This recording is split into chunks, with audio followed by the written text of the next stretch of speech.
मैं Akshay Narayan Pareek, assistant professor sociology, government college Bundi, एक बार पुनः आप सभी का स्वागत करता हूँ राजकीय महाविद्यालय बूंदी के ऑफिशियल यूट्यूब चैनल में।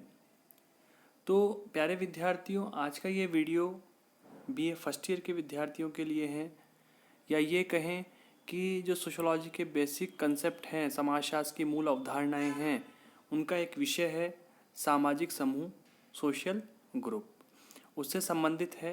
और आज हम सामाजिक समूह की चर्चा करेंगे कि सामाजिक समूह क्या है, वे कौन सी विशेषताएं हैं जो सामाजिक समूह के अंतर्गत पाई जाती है, एवं किस प्रकार से सामाजिक समूह का निर्माण होता है। तो चलिए शुरुआत करते हैं।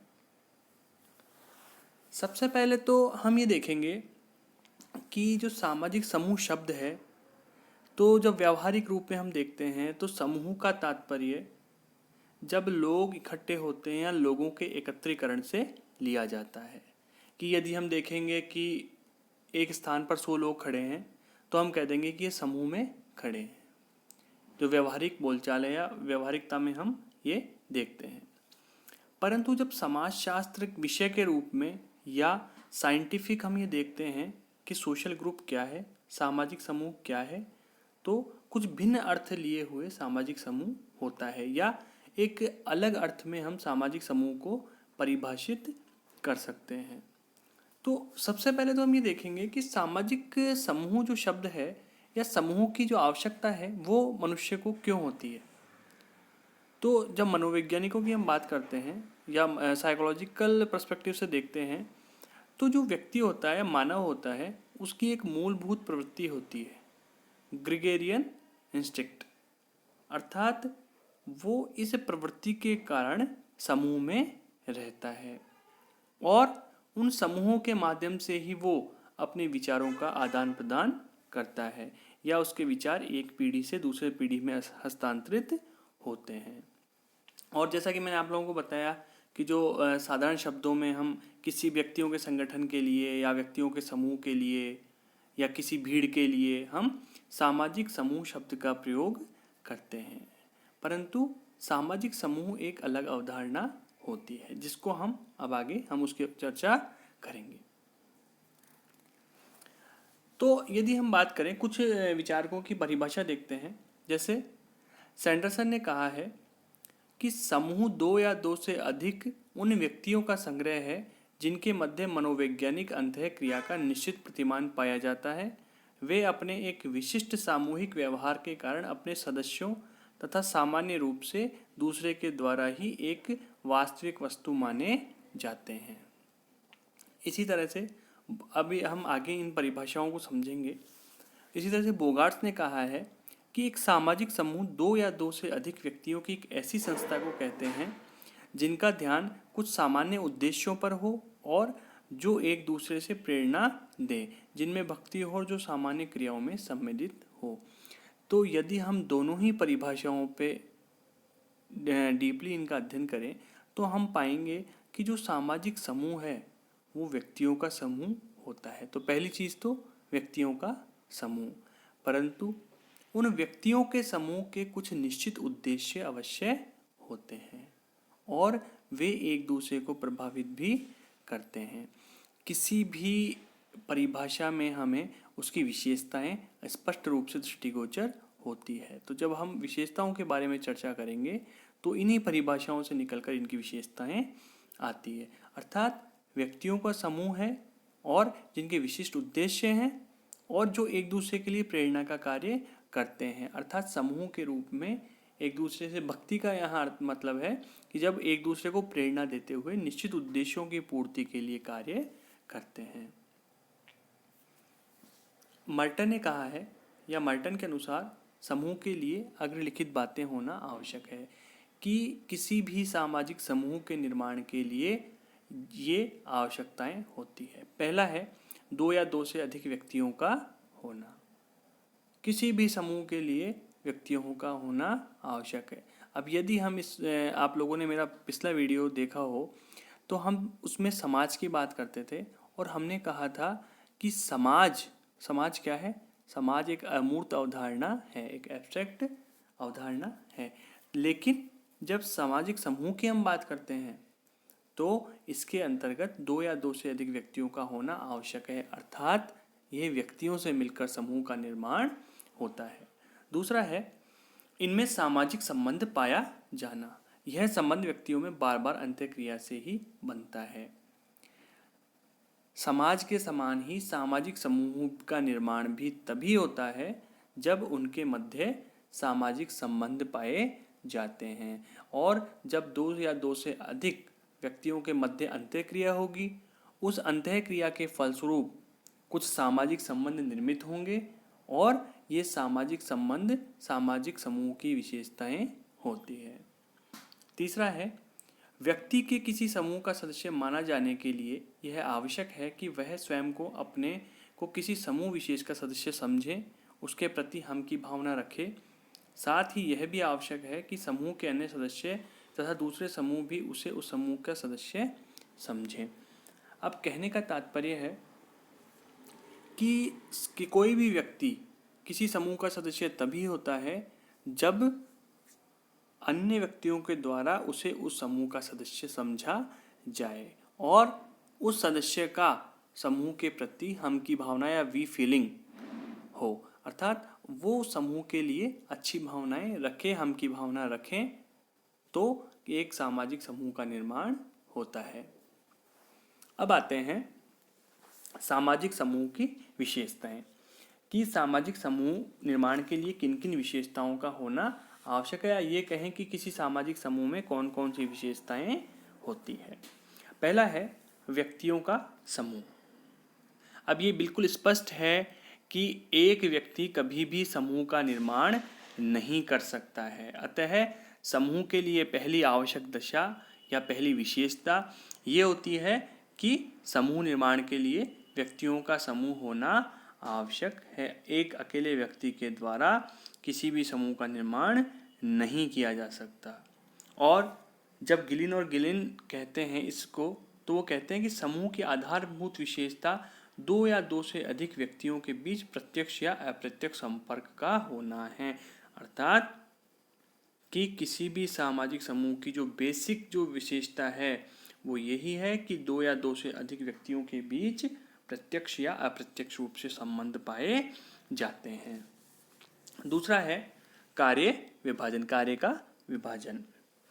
अब यदि हम बात करें कि किसी भी समूह का निर्माण क्यों होता है, जैसा कि हमने पहले भी बात की, किसी भी समूह का निर्माण किसी निश्चित उद्देश्य को लेकर ही किया जाता है या किसी निश्चित उद्देश्य की पूर्ति के लिए होता है, और उस उद्देश्य की पूर्ति के लिए समूह के सदस्यों के बीच कार्यों का विभाजन किया जाता है, कार्यों का बंटवारा किया जाता है, जिसे हम डिवीजन ऑफ लेबर या श्रम विभाजन कहते हैं। वो कार्य का विभाजन क्यों किया जाता है? इसलिए किया जाता है क्योंकि जिससे समूह के उद्देश्य एवं आवश्यकताओं की पूर्ति हो सके, क्योंकि समूह निर्माण और समूह के उद्देश्यों की पूर्ति ये दोनों ही आवश्यक होते हैं। तीसरा है सामान्य रुचि। अब यदि हम बात करें, यदि व्यवहारिक रूप से हम बात करें कि किसी भी समूह का निर्माण तभी हो सकता है जब उनकी रुचि, उनके इंटरेस्ट सामान्य हों।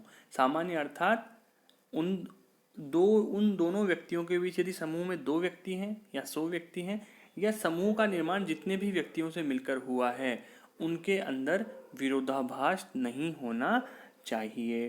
कभी भी जो विरोधी हित हैं या विरोधी उद्देश्य हैं उनकी पूर्ति के लिए एक समूह का निर्माण नहीं हो सकता। अगला है ऐच्छिक सदस्यता। ऐच्छिक सदस्य का तात्पर्य, ऐच्छिक सदस्यता अर्थात किसी भी समूह की सदस्यता व्यक्ति को ऐच्छिक या उसकी स्वीकृति के बाद ही होती है। कोई भी व्यक्ति समूह का सदस्य जबरदस्ती नहीं बनाया जा सकता। जब कोई व्यक्ति किसी समूह की सदस्यता ग्रहण करता है और उसके हितों और आवश्यकताओं की पूर्ति में अपना सहयोग करता है तो ही वह व्यक्ति उस समूह का सदस्य होता है। अगला है समूह में एकता। यदि बात करें कि किसी भी समूह के उद्देश्यों की पूर्ति कब हो सकती है? किसी भी समूह में उद्देश्यों की पूर्ति तभी हो सकती है जब उस समूह के अंतर्गत एकता की या हम की भावना होती है। उनके उद्देश्य होते हैं वो समान होते हैं, अर्थात समान उद्देश्य नहीं होंगे तो उनमें एकता नहीं होगी और एकता के अभाव में समूह का निर्माण नहीं हो सकता है। अगला है स्तरीकरण। अब स्तरीकरण का आशय क्या है? जब हम सामाजिक स्तरीकरण, सोशल स्ट्रैटिफिकेशन पढ़ेंगे तो इसको डीपली पढ़ेंगे और विस्तृत रूप से इसका अध्ययन करेंगे। तो स्तरीकरण किसी भी समूह में सभी सदस्यों के पद समान नहीं होते हैं। अर्थात जब हमने बात की थी कि किसी भी समूह की विशेषता कार्य का विभाजन होता है तो वो कार्य का विभाजन व्यक्ति की योग्यता के अनुसार किया जाता है और स्तरीकरण अर्थात उसमें उच्चता निम्नता का क्रम पाया जाता है। प्रत्येक व्यक्ति के पद और दायित्व एवं भूमिका और परिस्थिति सब अलग अलग होते हैं, अर्थात सामाजिक समूह में स्थिरीकरण पाया जाता है। अगला है सामूहिक आदर्श। सामूहिक आदर्श का तात्पर्य है कि जब भी जो सामाजिक समूह है उसके नियम निर्धारित होते हैं तो वो एक आदर्श सामूहिक आदर्शता प्रदान करते हैं। अर्थात समूह के प्रत्येक सदस्य से समूह के द्वारा ये अपेक्षा की जाती है कि वो समूह के जो आदर्श और प्रतिमान हैं, जो समूह के द्वारा बनाए गए नियम हैं, जो कानून है, उन सभी का पालन करेंगे। अर्थात समूह के लिए जो सभी के लिए समान सामूहिक आदर्श होते हैं। अगला है स्थायित्व या स्थिरता।